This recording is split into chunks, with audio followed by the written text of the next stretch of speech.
Lebih dua kali malah. Ya, karena menurut cerita dia sendiri dia penjara 2 kali. Cerita dia sendiri. Penjara 2 kali, yang nipu sana itu kan berapa kali orang berteriak. Ya, jadi kalau di penjara 2 kali udah masuk residivis. Iya, jadi dia udah tahu tuh resiko. Kan kalau kita lihat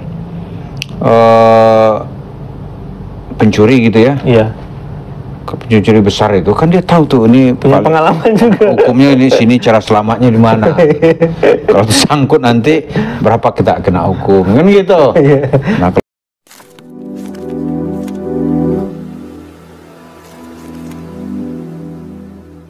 kita bicara koperasi nih, Bos. Jadi gini, awal-awal dari patungan usaha itu yang di Antv lah terutama.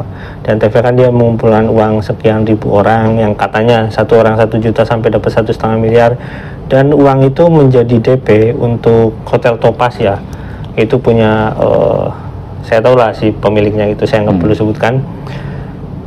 Kata Yusuf Mansur itu sendiri, dan itu awal-awal terus dia menarik investasi yang 10 jutaan itu. Dan katanya ketidaktahuan dia sehingga di OJK kan nanti mungkin nanti saya akan dilampirkan videonya.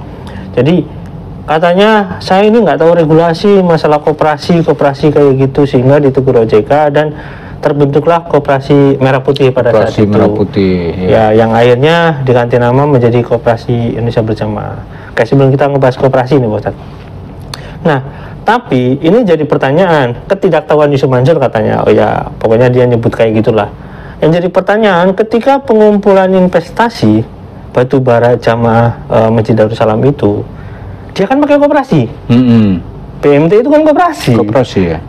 Nah, berarti ini kan kayak kesengajaan menurut saya. Kenapa waktu mengumpulkan investasi itu, walaupun tercela itu PT Adi Badar Perkasa, tapi di sana kan memang katanya melibatkan Yusuf Mansur.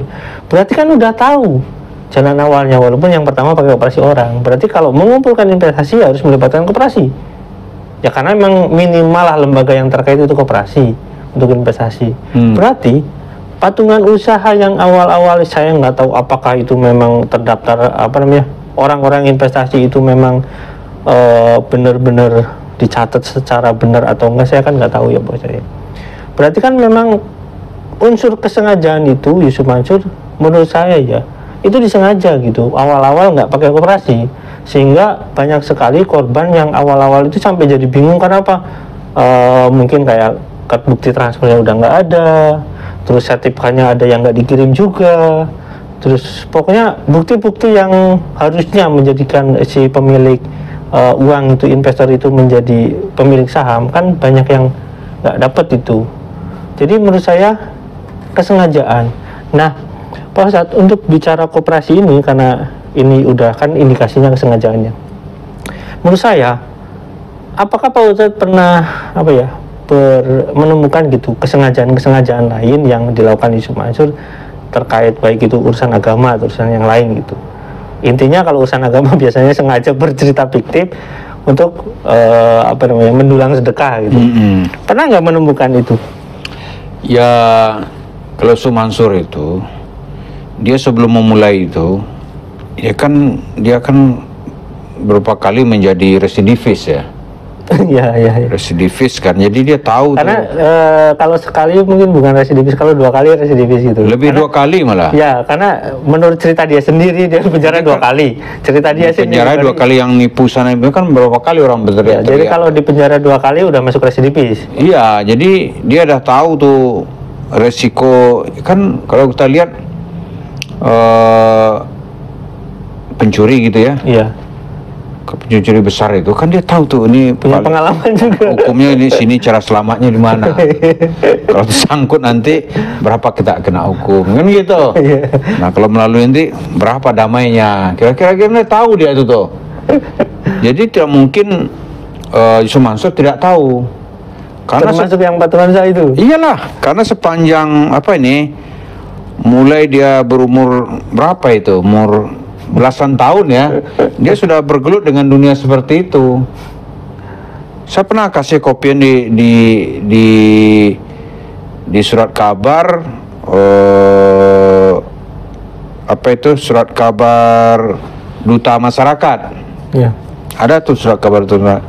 Kemudian pernah juga dimuat di di harian ibu kota itu pos kota. Itu tentang dia jualin sertifikat orang. Berarti udah lama, Pak Ustadz? Udah lama, tahun 2000-an tuh saya pernah clipping dulu tuh. Oh, pernah?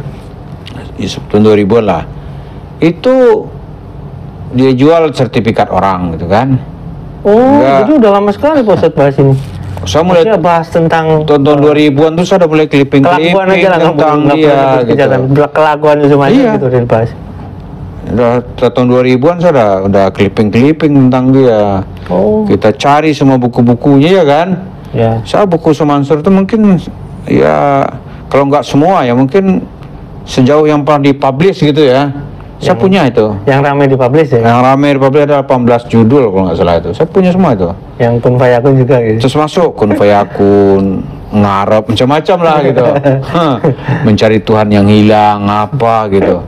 Bahkan saya pernah, karena Pak Amin Suma kan sama sama kita di Fakultas Syariah ya.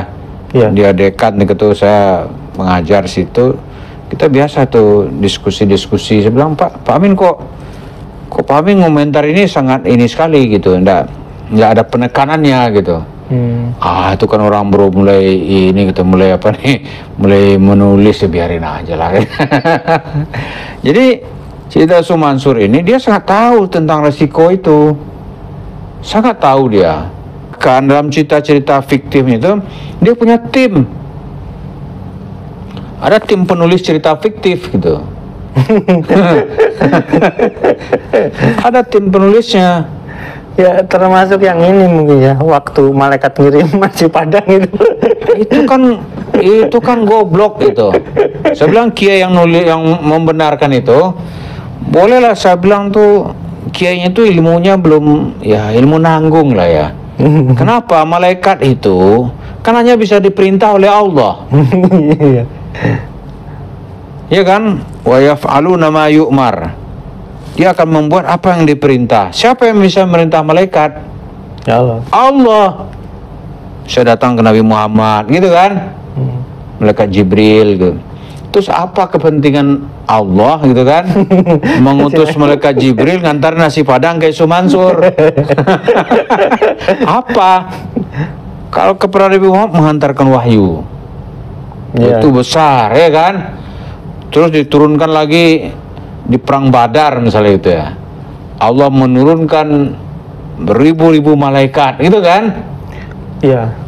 Diturunkan, itu dikabarkan oleh Allah kepada Nabi Muhammad. Tapi kan gini Pak Ustadz, Yusuf Mansur itu kan sering pernah gitu dia itu Musa kecil. Musa kecil, dia mungkin merasa nabi kecil gitu kali ya. Nabi kecil ya, dia merasa Musa. Ada itu yang marah-marah itu gebrak-gebrak meja itu kan dia mengaku kalah itu. Nanti Pak Yusuf kalah, maaf ya Pak Yusuf kalah. Ini Yusuf Mansur bilang kalah itu ya dia mengaku Musa kecil gitulah.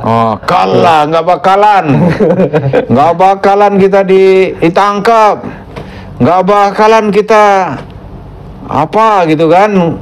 Kita disusahkan, nggak bakalan, kenapa kita nih adem, nah itu kan, iya, kalah. Lah sekarang kalau dia Musa, terus orang-orang nagih utang ke dia itu,